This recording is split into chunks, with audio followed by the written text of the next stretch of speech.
We're going to have Shabbos on Parshas Pinchas, the first Shabbos of 3 weeks. And so this week we read the Haftorah from the first of the Haftorahs of 3 weeks. But if Pinchas is not part of the 3 weeks, Parshas Pinchas is about the story of Eliyahu Hanavi. At the end of his days, he goes to anoint a king out in Assyria. So it says Hashem tells him to go to the cave, and Hashem's going to, so to say, reveal himself to him. And it says a great wind, the Ruach came, and like we spoke about this idea in the years past, so the Navi says, Lo Ruach Hashem. Then this great wind, the Ruach, you're not finding the essence of God there. And then comes the Rash, the noise. The noise, like it says, the angels make Barash called a tremendous noise.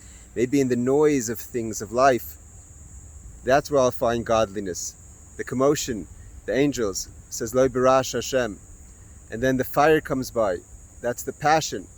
Maybe in the passion that I feel deep in my heart. So the Navi says, Loi Be'esh Hashem, you still don't have God. It's not the essence. It's the Kol D'Mo Madak, it's the silent, humble moment. And Chassidus explains that's the build-up to in the Tefillah.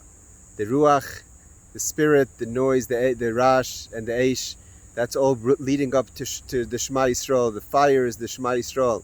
But still, Loi Be'esh Hashem, the essence, the quiet, Kol D'Mo Madak, the quiet moment, the humble moment, the person stands, Shemona Esrei, and specifically there ask for your material, financial, health, all the things that you're asking for. It's at that silent moment where a person is, the purpose of their creation, the purpose of us being here is revealed in the connection between both the Ruchnis and the Gashmis, the spiritual and the material, as we are here in this world. That's where the essence is found. That's very much connected to the idea of Eliyahu Navi Pinchas. It says Pinchas Eliyahu, and Eliyahu is Mvasa Gula, the one who comes to give over the name of the message of the Gula. It says at the end of Bechukaisai, the V'zacharti is Brisi Yaakov, V'afis Brisi Yitzchak, V'afis Brisi Avram, Eskar, V'aretz Eskar. I remember the covenant I made with Avram, Yitzchak, and Yaakov. It says the name Yaakov with an extra Vav.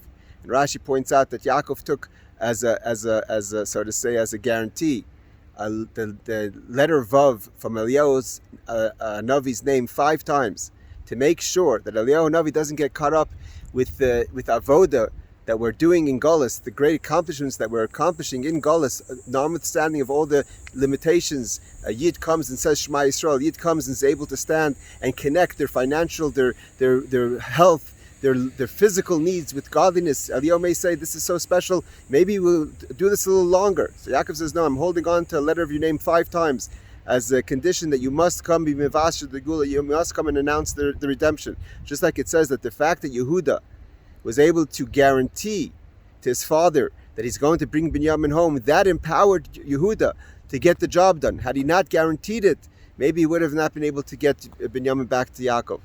And so the idea of the message of the Geula that we find from Eliyahu Hanavi, that he has to redeem the Jewish people, he tells us, but you should know, when you're looking to find godliness in your life, it's not in the Ruach, it's not in the spirit, it's not in the noise, it's not in the fire, it's in the Kol D'Mo Madak, the silent moment.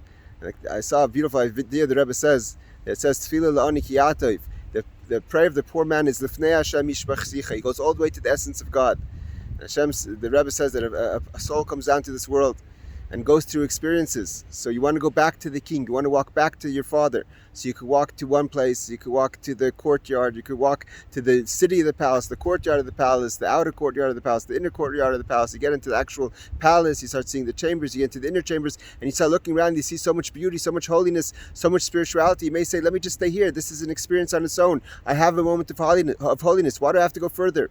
And the Baal Shem Tov says, no, Lifnei Hashem Yishbach Sicha, you must go all the way back to your source, even if it's going to be within a situation where you're not going to have the glory, you're not going to have the recognition, you're not going to have the chamber, the manifestation. You have to go back to the core of what you've been created for. And that's to take the mundane and make that holy. And through that specifically, you reveal within yourself the Mashiach within you.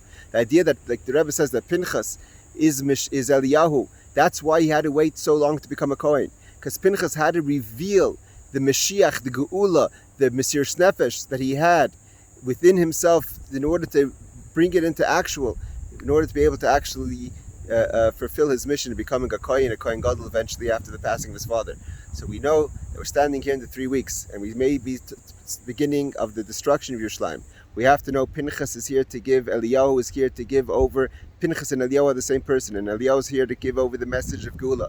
And Geula we find not in the noise, and not in the fire, not in the spirit. We find in the silent moment of a person being nullifying himself or herself to the purpose of their creation here in this world, is to get Lifnei Hashem, bring as much light down to this world, do your mission in this world, and then we will be Zoicha to the B'suras HaGeula with Eliyahu Navi B'mheir B'meinu Good Shabbos.